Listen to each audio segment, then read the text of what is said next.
Senin qanın asfaltlara, daşlara yayılsın. Səhər gedəndə stolun üstünə niyə pul qoymamısan? Bəlkə də bazarlıq eləməyəcəkdim mən. Elə ağzını atan kimi pul. Amma divanda oturub ayağın üstünə qoyub yaxşı zakaz verə bilirsən. Mənə falan şey pişi, yağlı yemək yeyəmirəm, ət pişi, toyuq pişi falan şeylə. İndi pişirəcəm alı bəndə. Estağfurullah. Lan dədən eşeğin xarabasında makarondan başqa nə görmüşdün? Mənim evimdə ətdən yeyib qızmısan, indi başıma çıxırsan. Ay, tualet güzgüsü.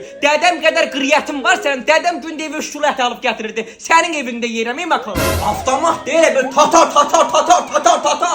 Sənin qazandığın deyə bu telefonumu götürüb baxmışdım. Bu canım.az saytından tapıb saxladıqlarına gedər. Onlara yaxşı yedizdirərsən. Yemək pişmir, hələ öldüm acından. Aha, qoy elə bunu pazlayım, bu söhbəti fırladım. Sənin saat üzünə qarşı quşlayacağım ha. Hava qarında bir kilo ət bir evdən içəri girib demirsən ki, alayım bunu pişirim. Oturur hazıra nazır zakaz verir.